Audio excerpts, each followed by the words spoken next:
The Andromeda's edge drifted into the system with practiced precision, its hull gleaming faintly under the pale light of a distant red dwarf. The crew of 5, seasoned salvagers and emergency responders, leaned forward in their seats as their scanners locked onto the source of the signal. A derelict ship hanging in the void, battered but intact. "Got a visual," said Lieutenant Cara Moreau, her voice low with a mix of tension and anticipation. The forward display flickered, showing the vessel looming ahead. Erebus, the faded letters on the hull read. The ship was a standard long-range research craft, its design built for endurance, not combat. But the scorch marks scarring its exterior told a different story. "No signs of life," Ensign Vega reported, his fingers flying over the console. "Power levels are minimal. No atmosphere breaches, but life support's been offline for weeks, maybe months." Captain Reynolds nodded grimly. "What about the distress signal?" "It's automated," Vega replied. "Triggered manually. It's been looping ever since." He paused, brow furrowing. "But here's the weird part. There's no sign of the crew. 0 heat signatures, no movement, just silence." The silence extended into the bridge, thick and heavy. "We're going in," Reynolds said finally. "Docking Bay 2 looks clear. Moreau, Vega, gear up. We're searching for survivors. Or answers." The Andromeda's edge latched onto the Erebus with a hiss of magnetic clamps. Moreau and Vega stepped into the airlock, their suits gleaming under the harsh interior lights. The doors opened with a groan, revealing the lifeless corridor beyond. "Smells like death in here," Vega muttered, his voice crackling over the comms. The Erebus's interior was eerily pristine, as though the crew had simply vanished mid-duty. Lights flickered intermittently, casting long, dancing shadows. "Stay sharp," Moreau said, her pulse quickening. They moved cautiously through the ship, their boots echoing in the oppressive stillness. The first few rooms yielded nothing, no bodies, no blood, just abandoned stations and half-finished tasks. Then they reached the captain's quarters. Moreau pushed the door open with a grunt. Inside, the room was in disarray. Papers scattered, personal effects overturned. A small terminal on the desk blinked insistently. "Got something?" Moreau said, stepping forward. She tapped the screen and a string of entries scrolled into view. "Captain's log," Vega murmured, leaning over her shoulder. "Looks intact." Moreau accessed the first file, and the words appeared stark and unsettling against the dark screen. Journal entry 1. Date: April 17th, 2135. Commander Alina Voss, research vessel Erebus. We've completed our jump to the Gliese 581 system without a hitch. After 6 months in stasis, waking up is always disorienting, but the crew is in good spirits. Dr. Patel keeps joking about how the cryosleep shaved years off her life in the wrong direction. If only. I feel every one of my 46 years this morning, the Erebus is running smoothly. So far, at least. Engineering reports all systems operational, and our first scans of the system look promising. Gliese 581d, our target planet, is a rocky super-Earth with potential signs of microbial life in its subterranean water reservoirs. Patel practically skipped down the corridor when she saw the data. For the rest of us, it's just another mission, another rock to analyze, but her excitement is infectious. We'll start orbital surveys tomorrow. For now, it's recalibrations and getting reacquainted with ship life. Corporal Grant is already complaining about the food packs. I told him he's welcome to eat algae bricks for 6 months if he wants something different. Journal entry 2. Date, April 18th, 2135. The scans are pulling up anomalies we can't explain. Gliese 581d has an unusually high concentration of metal deposits in its crust, but it's not consistent with natural formations. Patel's theories range from asteroid impacts to ancient alien structures.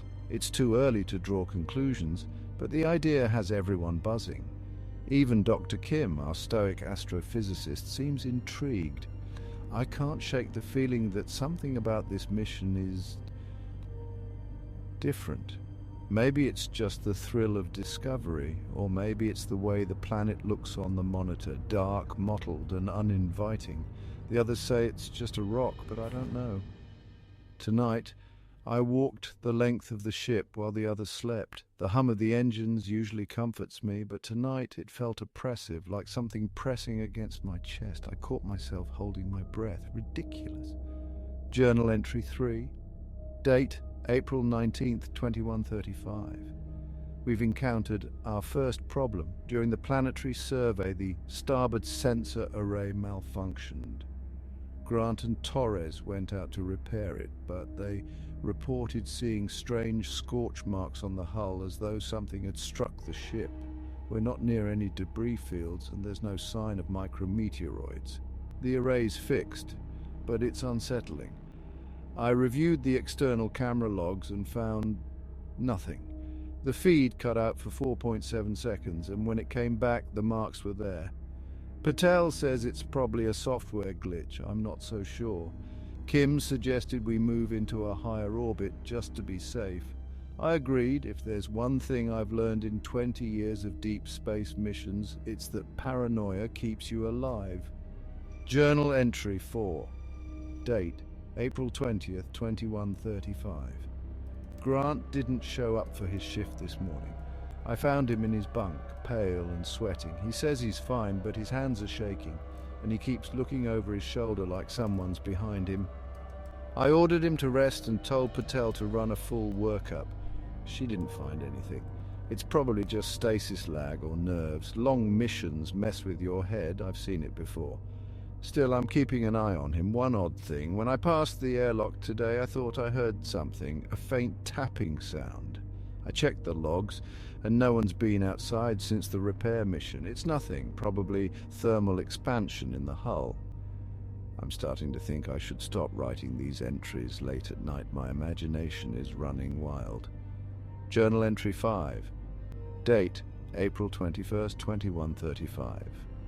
Grant's condition hasn't improved. He spent most of the day pacing the medbay, muttering to himself. He says he hears something, tapping sounds like fingers drumming on metal, but no one else hears it. Patel sedated him after he lashed out at Torres, accusing her of letting it in. I don't know what that means. Patel insists it's stress or stasis lag, but I'm not convinced. Grant was fine before the spacewalk.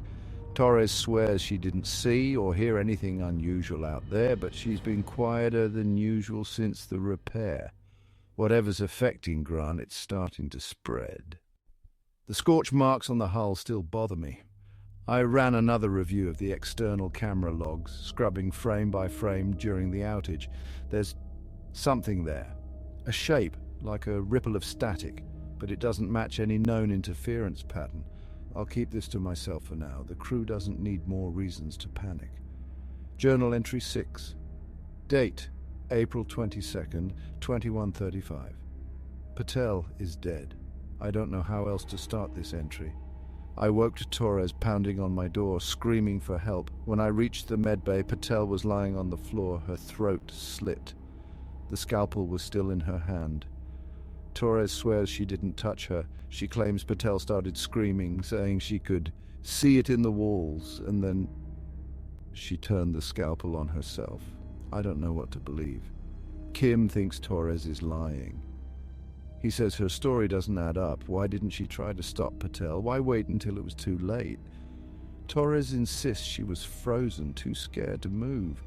I've seen fear do strange things to people, but I've also seen guilt. Grant didn't even react when I told him.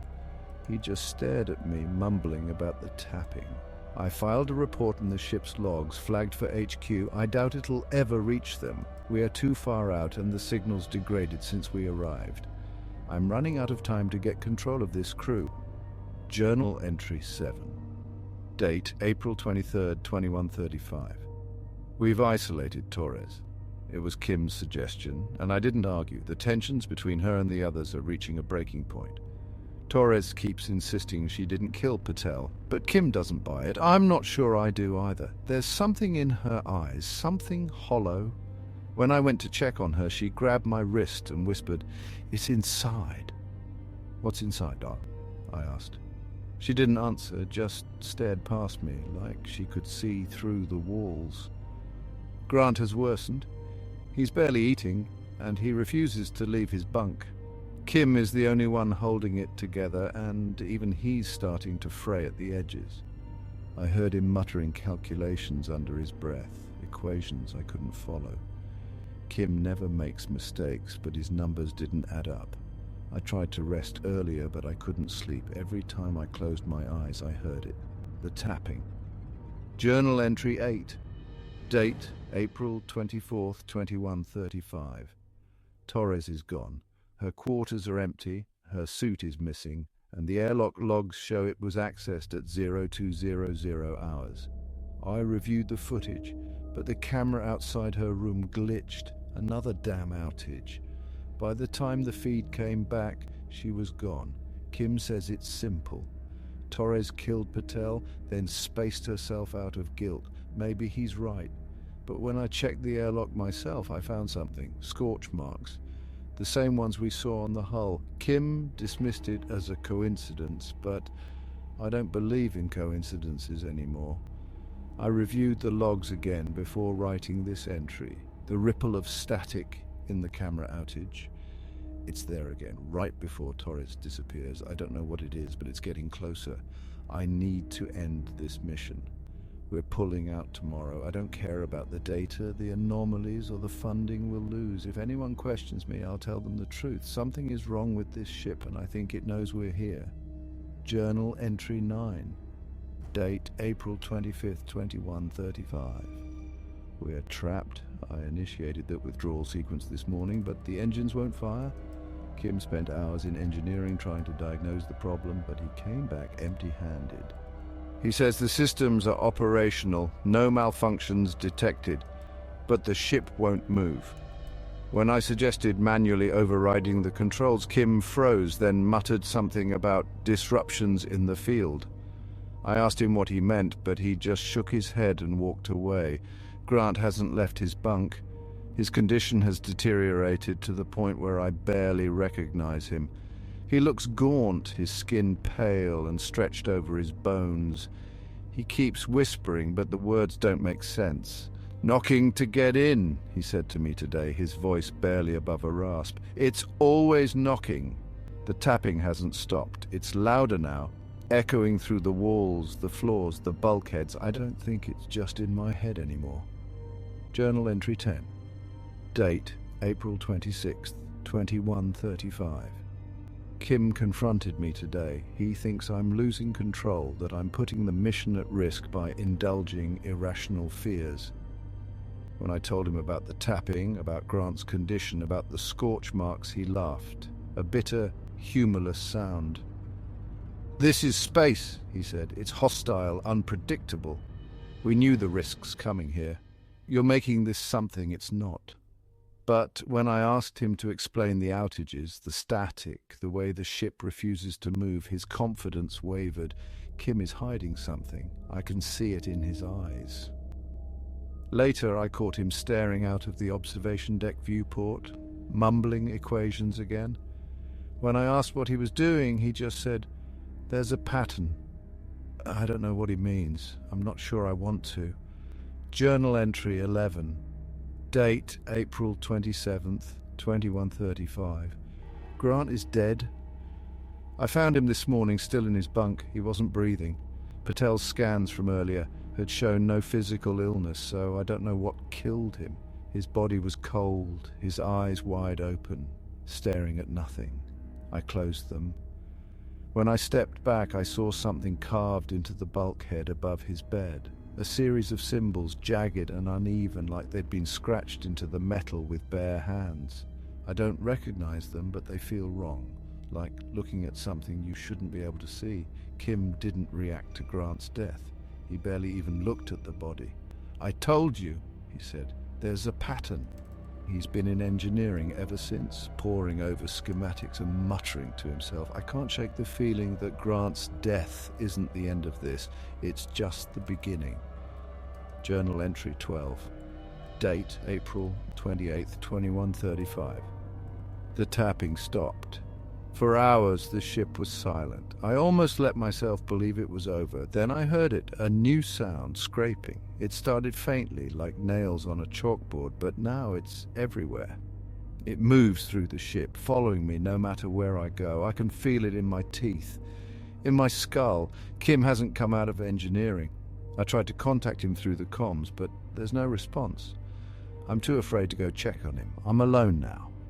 I don't know if anyone will ever read this, but if you do, if you find the Erebus, don't board, don't investigate, leave us here.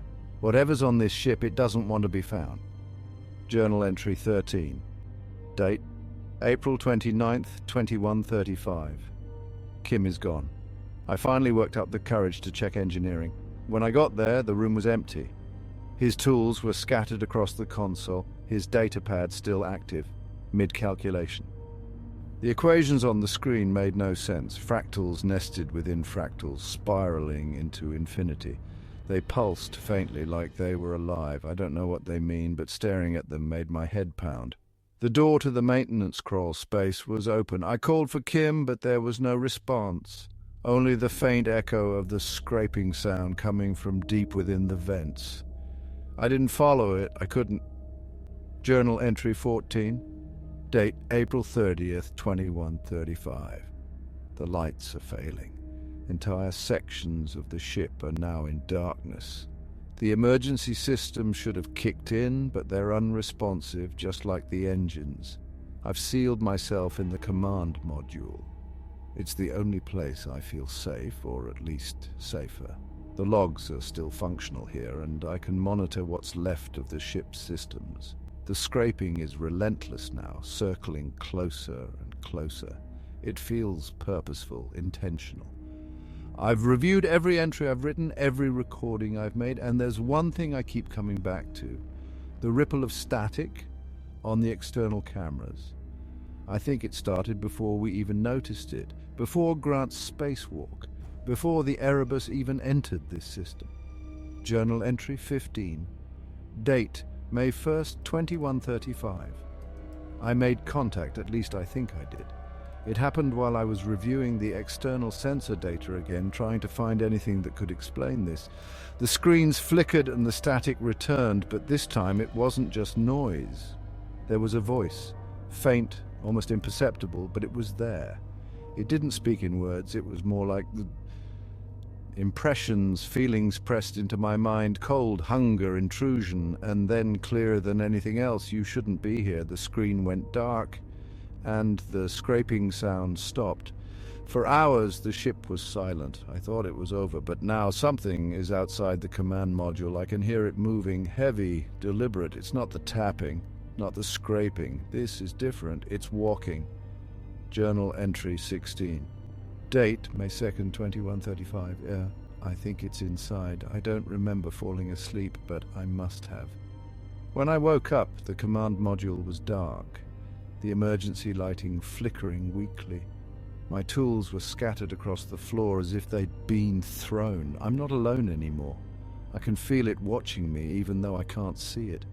Shadows shift in the corners of the room, and the air feels heavy, like it's pressing down on my chest.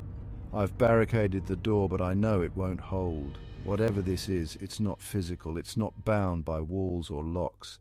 I'm trying to stay calm, to focus on the facts, but there's a part of me that knows the truth. The Erebus isn't just a ship anymore. It's become something else, and it wants me. Journal entry 17. Date, unknown. Time doesn't mean anything anymore. I don't know how long I've been here. I've stopped trying to fight it. The more I resist, the stronger it becomes. It whispers to me now, filling my head with thoughts that aren't mine. It shows me images of places I've never seen. Alien landscapes, shattered stars, things that defy comprehension. It's not just one thing, it's many, a collective, a hive. And I'm part of it now. If you're reading this, you've already made the same mistake I did. You came looking for answers. Turn back. Destroy the ship if you can. Don't let it spread. There's no saving us. There's no saving yourself. The Erebus is awake. Journal entry 18. Date unknown. I don't know why I'm still writing this. Maybe some part of me hopes it'll make sense to someone someday. Or maybe it's the only thing keeping me tethered to what's left of my mind. The ship is alive. I'm sure of it now. It breathes, shudders, hums with energy I can't explain. The walls pulse faintly like a heartbeat, and the air feels thick like it's saturated with something I can't see but can feel in every cell of my body. The thing, or things, that have been stalking me aren't separate from the ship. They are the ship. Or maybe the ship is them. I don't know where one ends and the other begins. I tried to reach engineering again, hoping to send one last distress signal, but the path was gone.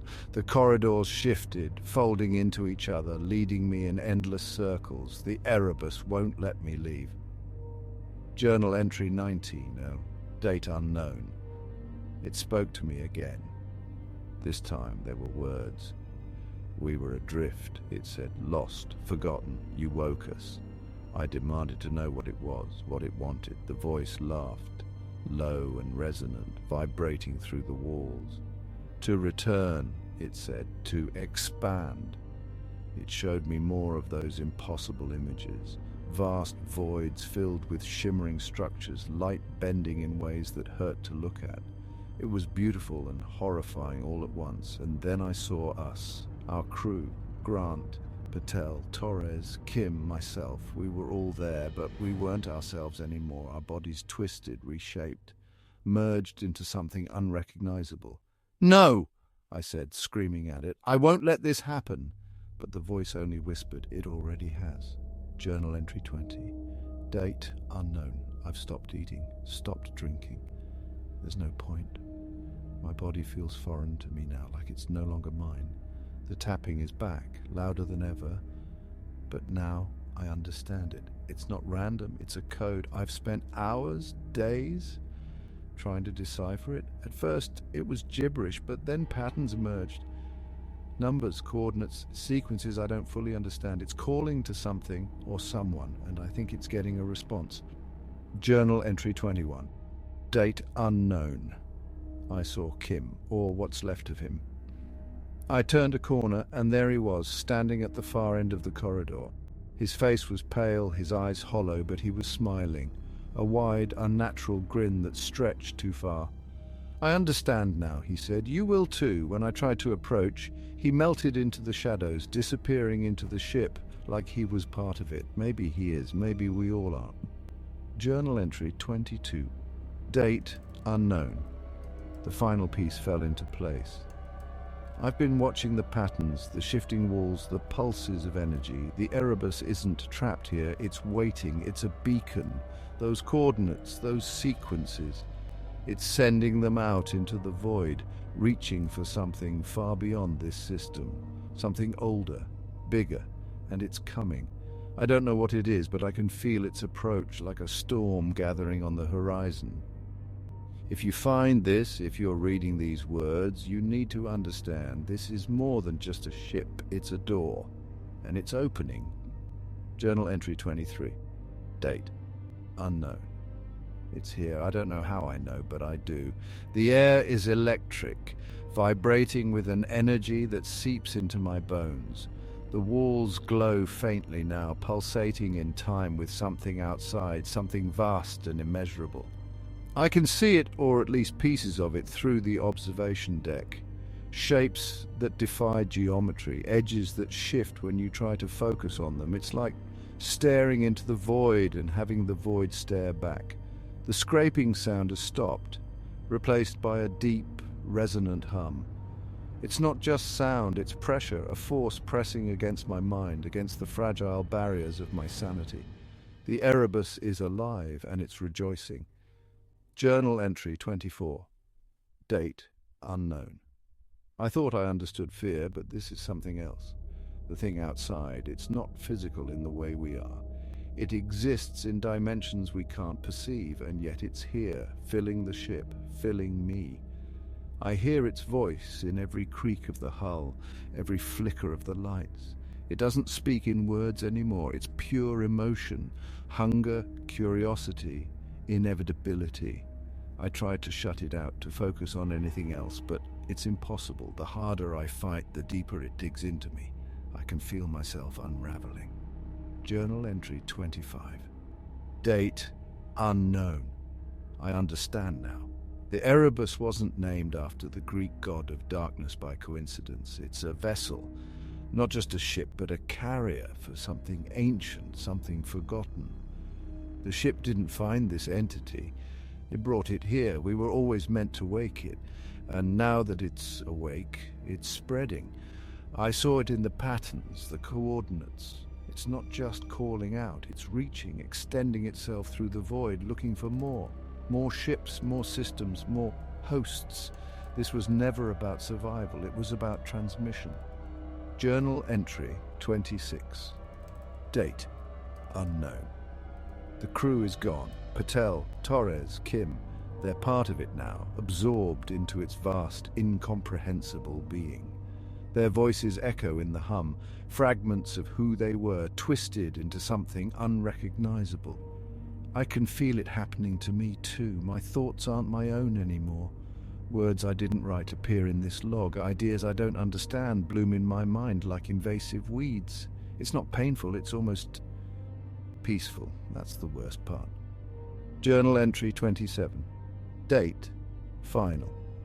If you're reading this, you've already doomed yourself. The Erebus called to you and you answered. It's what it wanted, what it always wanted. You're not here to rescue us. You're here to join us. I can feel it now, the last fragments of who I was dissolving into the whole. I'm not afraid anymore. It's so much bigger than fear, bigger than anything I could have imagined. The Erebus isn't a ship, it's a seed, and it's blooming. End log. After the logs were downloaded, the crew of the Andromeda's Edge sat in a tense silence, absorbing the chilling details of what had happened aboard the Erebus. Captain Reynolds, flanked by her team, leaned over the console, her fingers trembling slightly as she replayed the final entries.